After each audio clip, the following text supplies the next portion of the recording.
Let the records show that Michael Gary is not here. And we have an agenda. Do we have a motion to adopt the agenda as presented? Also move. Second. Motion made and seconded to adopt the agenda. All those in favor vote aye. Aye. Aye. Opposed? Agenda is adopted. We have the minutes from the previous meeting. Any comments? Changes? Or do we have a motion to Motion approve? to approve. Motion's been made. Is there a second? Second. Motion made and seconded to approve the minutes as presented. All those in favor vote aye. Aye. Aye. Opposed? Minutes are accepted. First item of business is the Curtis variance request. We have the information in our packet. Mike, is there anything to add to this? I don't think so. Do you have any comments you want to make? It's pretty straightforward, I guess, so, unless you have any questions, otherwise. Basically, you're just continuing that ridge line that's on the Yeah, western right- 2/3 of the house. Right now, the garage that is there right now, in the entry, the porch, there's a flat roof over top of it. Yeah. And what we were originally gonna do is, we were gonna put a shop next to it, but, prices came up and that got moved out of the plan, and now what we're gonna do is, we're gonna change the roof line so we can close the entry. That So we breezeway. can insulate it, Mhm. so that we can put her, basically her laundry room on that porch, so that she can access it, because right now it's in the basement, and with her visual issues, it's hard for her to go downstairs and back up. And to remove the roof on the garage, it's really just hacked in there. So what our intention is to do is basically tear down the garage and that roof and replace it exactly the way it is, except with a pitched roof, so that it sheds water better. So basically, everything's gonna stay the same, except the roof line's gonna change. It's gonna match the house. So right now, the flat roof to the house is probably maybe 1.5 feet from the flat roof to the peak of the original roof. So we're really only raising that peak and putting a little bit of a pitch on it, so that it will shed water versus the flat roof where they have to rake it every winter. So, and that's really all we're doing. The garage will be insulated and reframed so that we don't have to, basically try to manipulate what's already there. Do we have to change their request? Do we have to change their language on their application for that instead of, because it didn't say anything about taking the garage down and rebuilding it back up exactly as it is, or No, I thought it was, just all right that yeah, way? it's fine. Okay. I'll make a motion that we accept it if it's our 5 items are okay. Second. Motion been made and seconded. Before we move on, make sure that there's any additional public comments that you might want to make. You have an opportunity to, make those before we discuss and make a decision. I don't think there's anything we can talk I mean, I think it is pretty straightforward. My view of it is that they're trying to maintain that property and, really not making any significant alterations other than trying to bring those roof lines together and straighten up. It had pre-existing, variance, shorter setbacks than were Yeah. necessary, but this change isn't amplifying that or, creating any more of an issue than it already had, so. Yeah, I mean, I would agree. It just seems to be a maintenance issue and, there's just no way to work around it without dealing with the setback issues. So. Right. Yeah. We are enclosing the screen porch now on the north, let's see, the south side of the screen porch, where it's open all the way to the deck, right? Or is it? Yeah. It is open right now. There will be a wall there so we can enclose that, but it's pertaining to the house of the garage wall, which is in the plan, that wall continues all the way across, not into the deck or anything, which is gonna be on the original foundation. So nothing will move any closer to any of the setback lines as far as the structure goes. I believe the deck right now is right on the edge of that setback line. Yeah, I think the deck is actually right on the property line. Yeah, when I ran the strings, it was And like. there's right been a up lot of against- discussion yeah. between the previous owner and the neighbors about whether it actually was over the property line, but Yeah. I think that that's been dealt with. So the deck will stay the same, where the entryway, which there's a floor in there, a concrete floor from, previous, that wall will be on the exterior, which will be insulated so that they can use it in the winter. And no one's received any letters or anything or concerns from neighbors? No comments? No response? 77 letters sent out. 77 letters were sent out and no response. Well, I think if we look at the findings that we have to make, certainly the first one, the variance is in harmony with the purpose and intent of the ordinance. It's a residential use in a residential area. Clearly, the intent of the ordinance is to allow those uses. It's consistent with the comprehensive plan. Again, residential uses in a residential area. The proposal seeks to use the property in a reasonable manner not permitted by the ordinance, and that's the setback issue, and obviously the property's already been built at a less than allowable setback, but it's really a maintenance issue, not, if we're looking at this as a starting from scratch, we might look at it differently, but it's not that situation, so, then the plight of the landowner due to circumstances unique to the property not created by the landowner, and this one is always troubling and difficult to answer in a really a positive way, but, the house is what it is, and, we expect people to maintain their properties and not let them fall into disrepair, and in order to do this in the right way, this variance is necessary, so.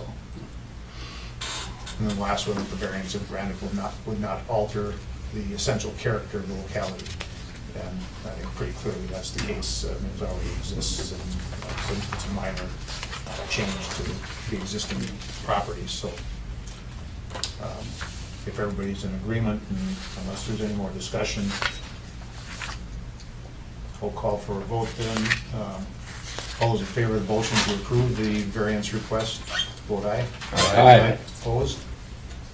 Motion passes. So this will now be referred to the city council at our meeting next week. And 14.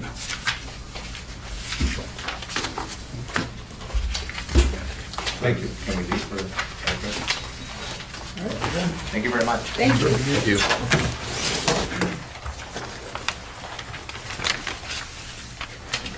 And then the last item on the agenda is the old business of our ordinance language that we've been talking about for nonconformities.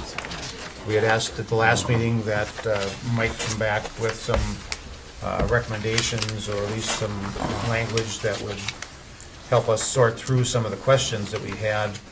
And this is what we have, so.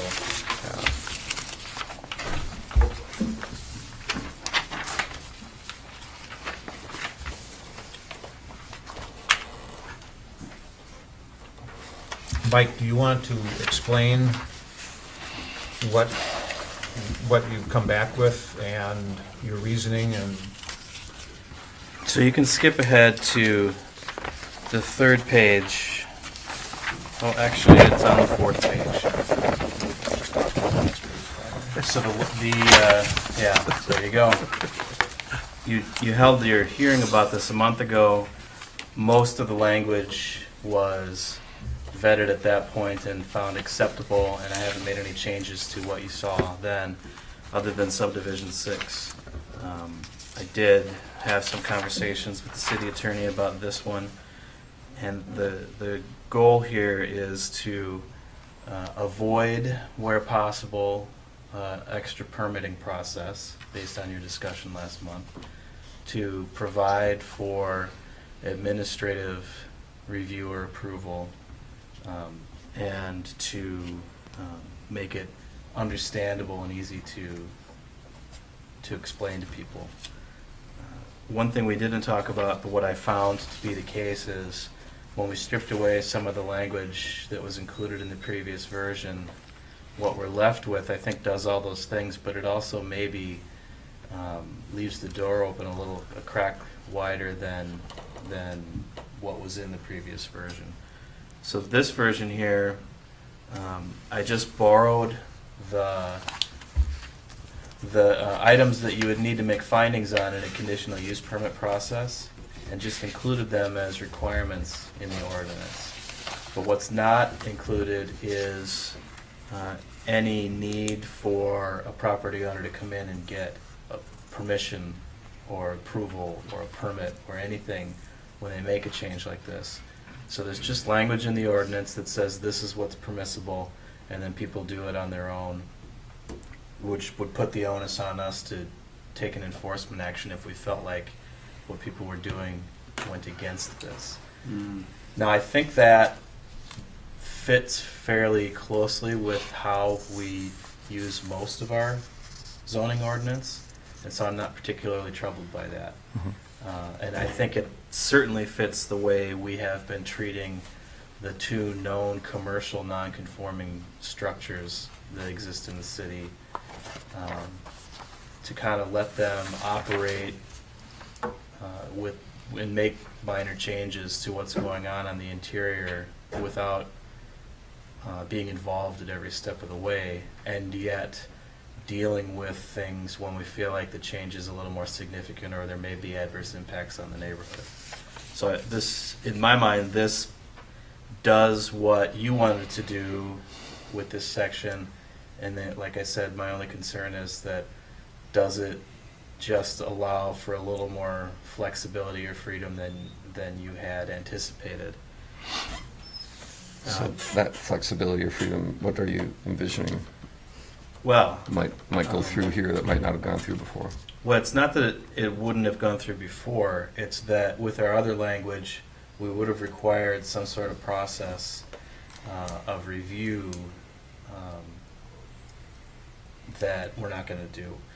The other concept that we had, saying it could be a similar use than it was before, or the same definition of use, just isn't going to be workable the way that our ordinance is written in some other places. There's just too many of those uses for us to rely on that to be a good way to control this activity.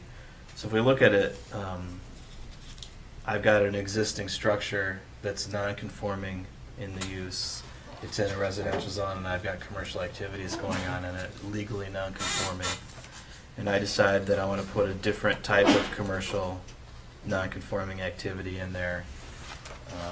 There's no limitations in this language on changing from one type to another type, unless that type impedes the goals and policies of the comprehensive plan, or has undue adverse impacts on the neighboring residential properties, or has undue adverse impacts on public health, safety, or welfare, or increases the overall site-wide degree of nonconformity.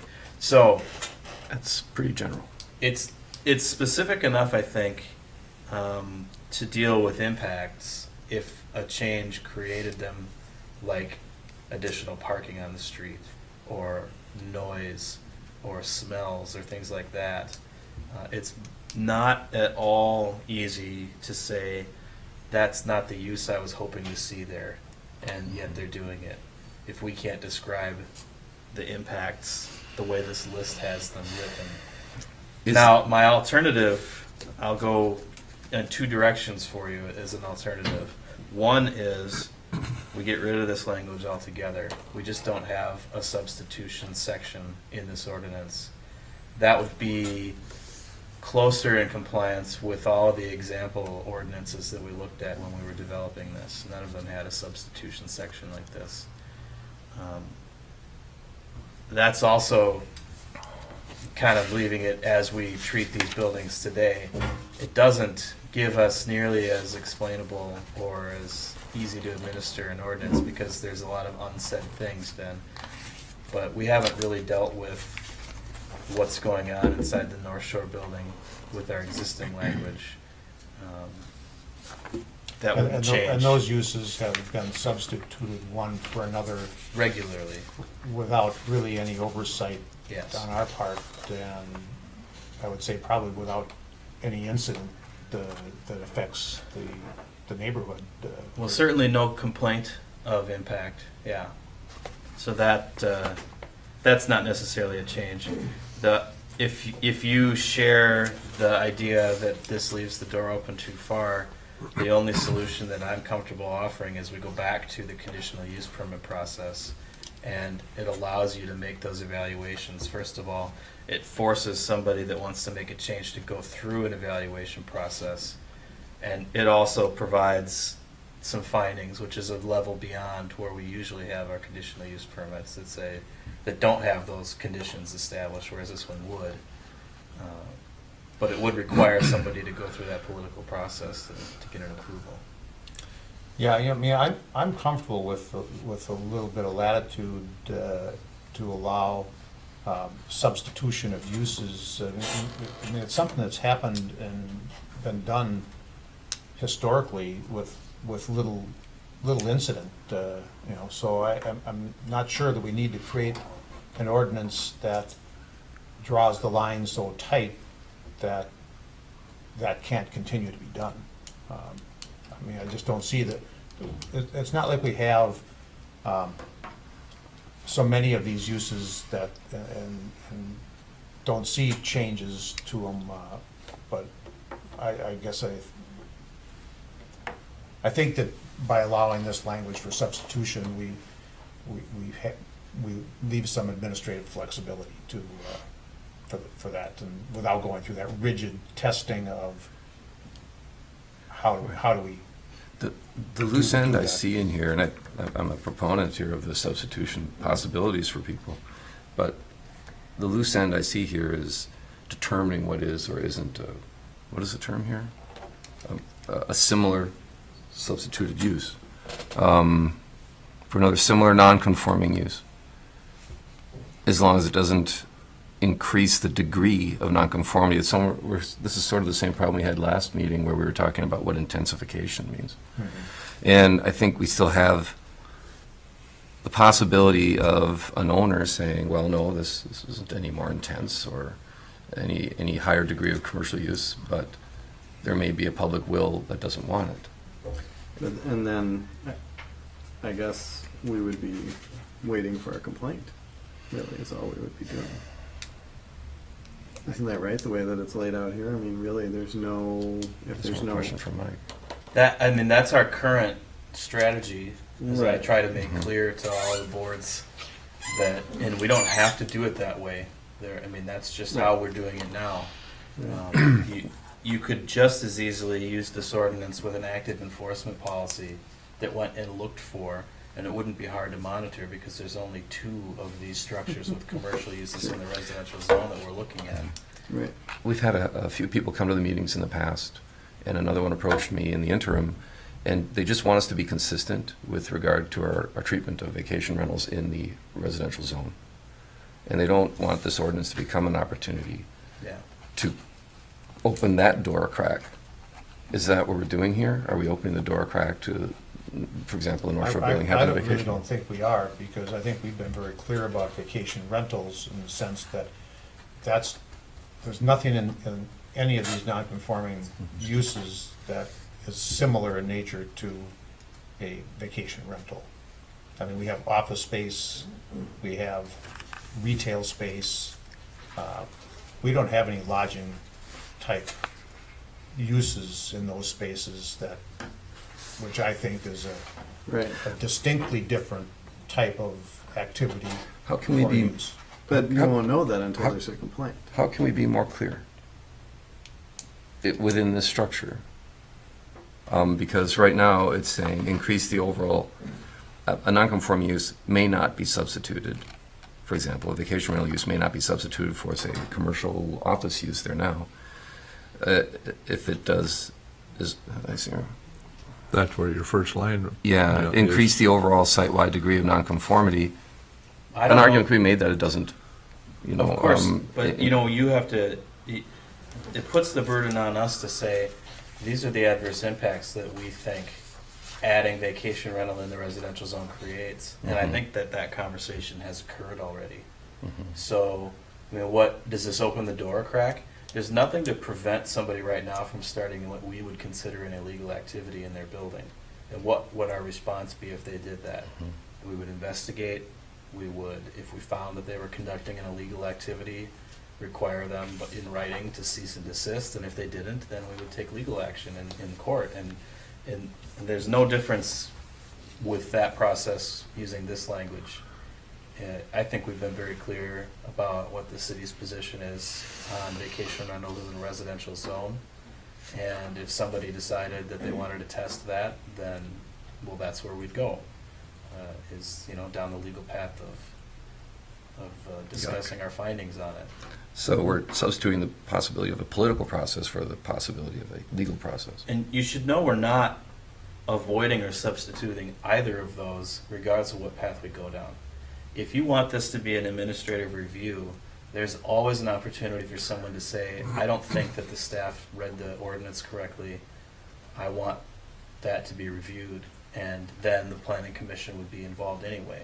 Even if there wasn't a conditional use permit process, and we've had that happen on occasion, that somebody says, I don't like the way that the staff is reading this or interpreting this. I want the planning commission to weigh in or the city council to weigh in. And that review is there for somebody now and would be regardless of what we write in here.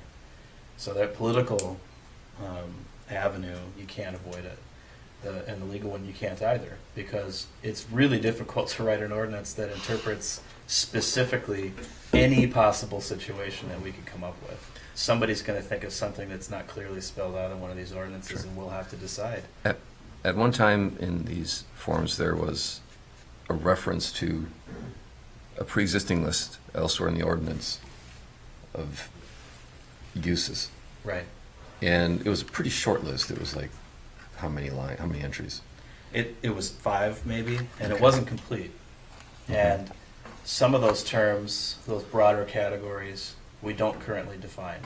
So this past month, what I've looked at was, is it possible to make that list of categories all-encompassing, and then just add the ones that we don't define to our definitions list? And I don't think that it is without it becoming very long and cumbersome. And then it also starts to be,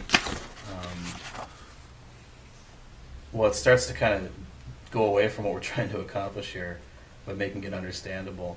It's also gets really, you know, so fine-grained that we're not really allowing flexibility anymore, because there are uses in other zones that are more specific than retail. And then, is that a category or not? But we'd really have to rework a lot of our ordinance for that to become usable here. That otherwise, yeah, I had the same thought when I came up with that originally. Was, well, that's what we really want to see, is if they're using an office, we don't care if it's an insurance office or an architect Mhm. or a barber, really. I mean, if they're providing services, they're providing services, and it has similar impacts. I guess I'm in disagreement. I guess I do like that list. I do think it helps people understand the ordinance better, even though the list itself isn't perfect. I think it homes people in on the fact that within this idea of substitution, people can kind of slide horizontally, left and right, within their classification of uses that they are currently non-conforming within. Mhm. But if they try and slide up or down this column, you know, to try and go from a retail space to a car dealership or, you know, something like whatever it happens to be, Yeah. you know, they need to know that, well, okay, this is how we're thinking. We may not be perfect, but we're saying try and stay within this tier. That's exactly how it made sense to me when creating that type of list to use. After evaluating the rest of our ordinance and looking at the lists of uses that are allowed or conditional in other zones, it's clear to me we don't have a grid work like that that is easy to understand, where you know what's horizontal and what's vertical. It doesn't necessarily lend itself to that in other sections of the ordinance. Does it matter that it doesn't lend itself to that in other sections of the ordinance? Well, I don't think we can use it the way that you described it or that I thought about using it if it doesn't work that way in other sections of the ordinance. It does, you know, that list, maybe that takes care of 2/3 of situations, but then there are some that don't fit, and then we failed in our original goal, which was to have something that's easy to administer and easy to understand. Anyway, I'm thinking this isn't necessarily going to be easy to enforce because of some of the subjective terms in here, whereas that list narrows some of that subjectivity. I don't know what kind of ripples it's creating across the ordinance, but you know, I kind of liked that list when I saw it, and it seemed to disappear kind of quickly. I don't know where it went, but It didn't Well, I mean, I think one of the It ideas took a month. that came out of the last meeting, though, was to try to make the administrative process easier for Mike, so that he can relay, when somebody comes to him, what that limitation might be, or if they have a proposal, whether that meets the test of the ordinance or not. You know, the list in a lot of cases would be good, but then the list isn't perfect, because the list doesn't contain the concise types of uses that might stretch across that layer.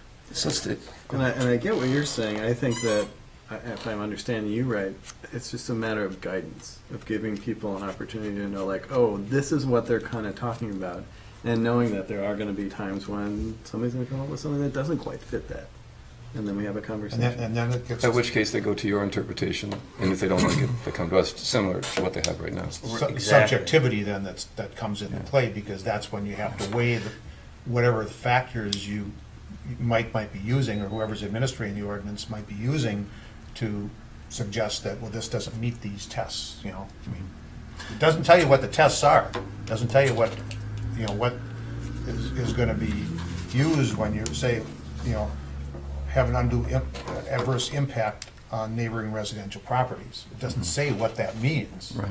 But It seems to me that this is a potential for more problems than including the list. The list isn't perfect, but it does remove some of the initial subjectivity, I think. After that, we can be subjective again, just like we are already. Well, here's one option. Because we know that we have a fairly limited set of properties that might ever use it, we don't have to include a list that's all-encompassing. We can limit it to just a few things. So we could say, just add to this list of items that need to be true in order for somebody to substitute, that it has to be substitute a retail use for a retail use, a services use for a services use, an arts and culture use for an arts and culture use, and leave it at that. Now, I don't That's know that kind there's of the same anything else thing, that's isn't in it? there. well, I mean, if you're satisfied with that, I mean, I think that's implied, Yeah, you know, by the language that's here. But if you think that language I do. makes it clear to, you know, administer, then I mean, I don't have any Sure. problem with. Sure. I think that's a step in the right direction. I'd be satisfied with that. Well, that significantly narrows the rights of anyone to do a substitution from what this would allow, which I think is pretty broad and could potentially be broader than you'd like, down to a pretty fixed set of circumstances, but maybe one that's designed for what we know is in front of us too. Well, the original list of possible uses was a bit broader than what you just described, I believe, wasn't it? It tried to incorporate all of the categories that we currently have in our That a ordinance. substitution could be an office for a service use, or vice versa, or might even include a retail aspect too.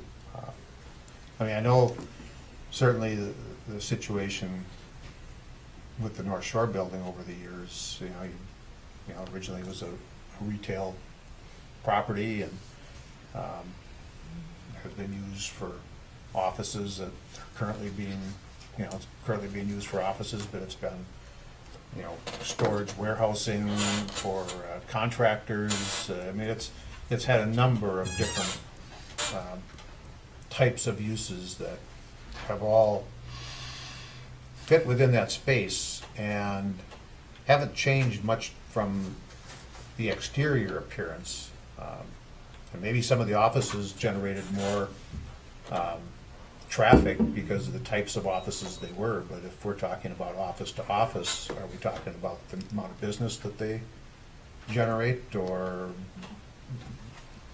See, what we're starting to create is a new zone. Here's the box of things you can do in this zone. Office, retail, services, arts and cultural, but you can't get outside of that box. And we don't care how you switch back and forth.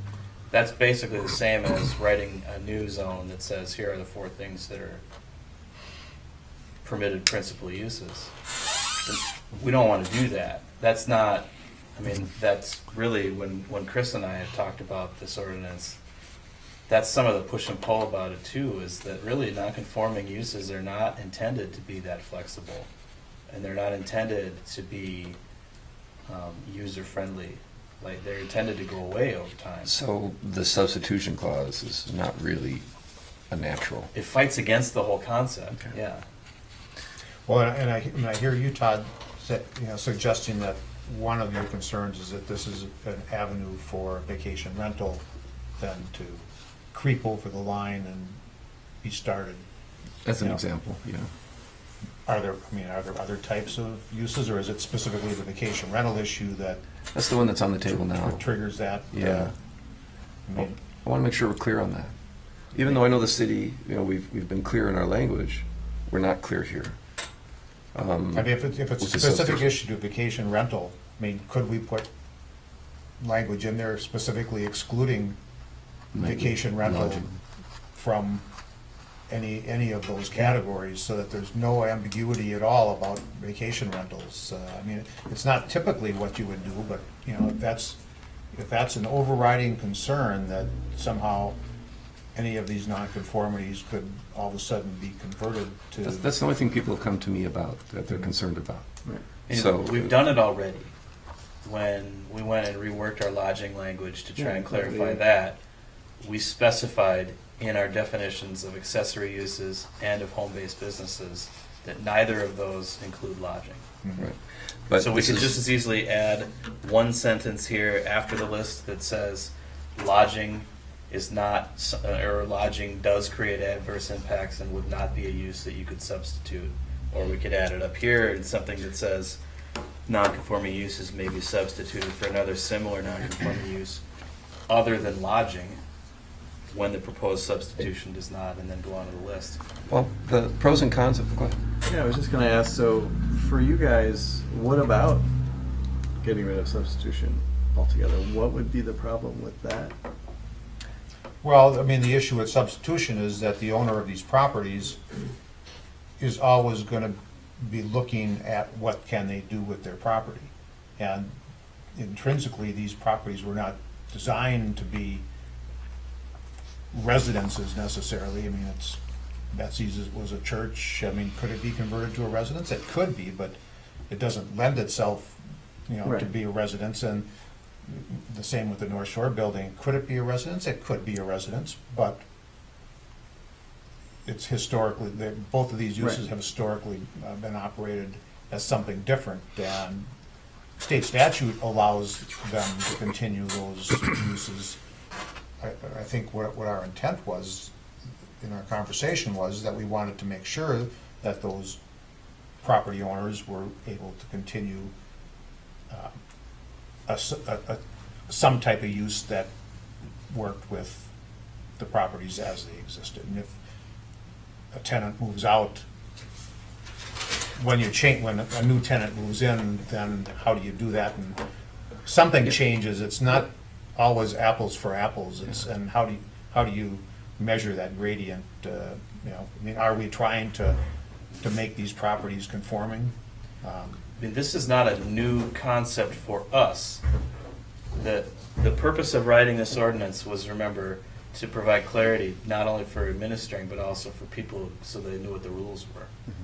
And this is an attempt to describe how we have been doing this with those buildings, with those commercial uses that have substituted. Substitution has been occurring, and We've we've had no allowed- language around And, it. and we're trying to describe what our reasoning was and what we would find acceptable and have found acceptable and wouldn't find acceptable. So this isn't, we're not creating a new concept just for an individual business owner or two. You know, this is trying to describe how we have been administering these properties as well. And it's just not clear. And so it's you know, somebody that wants to get some clarity and make sure that everybody's treated the same way, this is a step in that direction. If we get rid of it, we don't have the same level of clarity about it. But we aren't changing anything from how we've treated these properties in the past either. I think if we leave the substitution language in, as we have it, and add a line specifically against nightly rentals, saying that that's not a substitution option, I think we've very clearly dealt with our problems that we have today. In my opinion, we've clarified the language, owners will know what they want. We've dealt with the concerns regarding a vacation rental popping up in one of those. I don't know what it means for the future. I don't know if I want to think that hard, you know, but it's, I think we've got it kind of covered.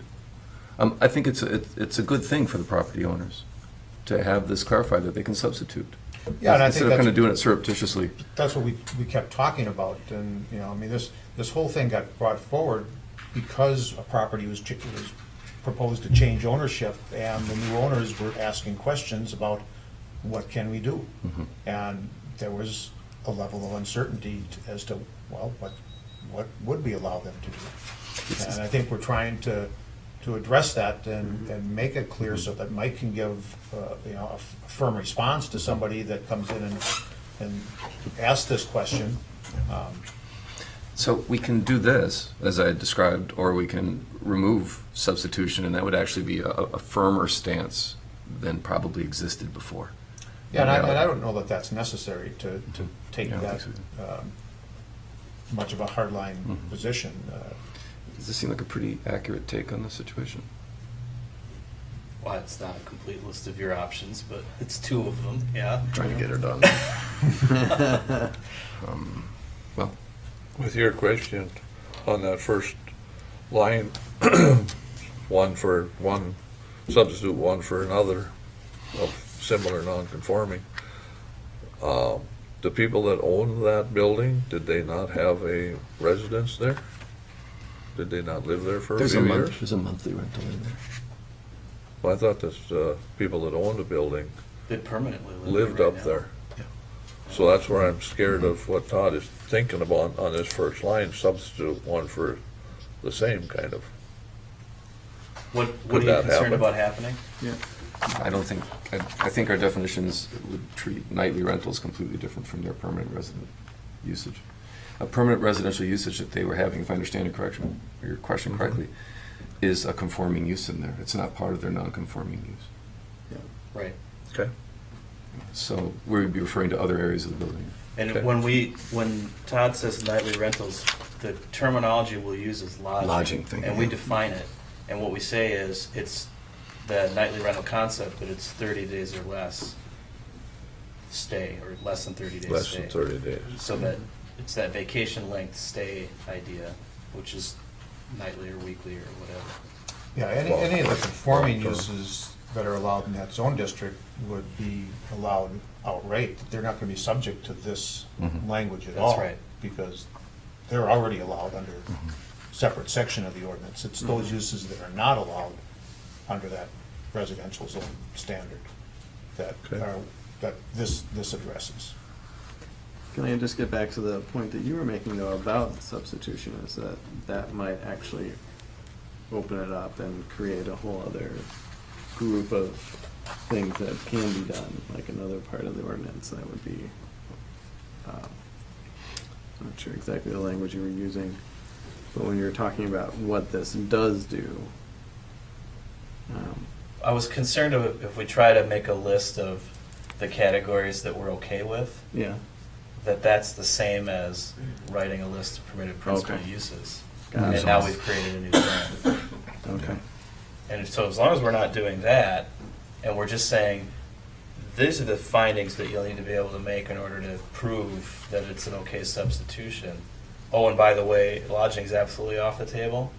Now we haven't said, here's the list of things that are Mhm, okay. We've mhm. said, here's the impacts that are okay. And that's different. Okay. Is it an odd way to do it, or is it It's what. solves our problems? But Absolutely, it's an odd way to do it. But what's zoning supposed to be? I mean, we got a purpose statement in our zoning ordinance. We're trying to protect the health, safety, welfare. Think about any concept that's in our comprehensive plan about economic viability and neighborhoods and anything else. That's what we're trying to accomplish here. So have we covered those concepts? I think so. I think this gives me an understanding of what you want allowed and not allowed in a way that I can explain to people. And I I mean, think I think it does, what it does is protect the values that we have heard the community express, and that have been a part of this ordinance from day one. So I mean, I think with that, knowing that, it's not odd at all to reflect values by the language that you place in the ordinance. I think it's good. I would make a motion, if it's not too to do as we just described. Which one? Let someone else fill that one in there. All right, so you want to recommend that we have the council adopt this ordinance with the addition of the language that restricts lodging uses in the substitution section? Correct. Yeah. Say that again with the We'll get, addition. I get it, don't worry. Jim here. See, Yeah, Yeah. it's on there. Yep. I'll make a second. We have a motion and a second. Is there any further discussion? So the understanding is that the motion would be to adopt this language as it's presented with the addition of a clause that spells out that vacation rental is not an allowed substitution. Or lodging is not an allowed substitution In the non-conforming. in that non-conforming language. Any further discussion? Hearing none, all those in favor vote aye. Aye. Opposed? Motion passes. This goes on to the council. Thank you. And having no other business, we are adjourned. See you in the new year.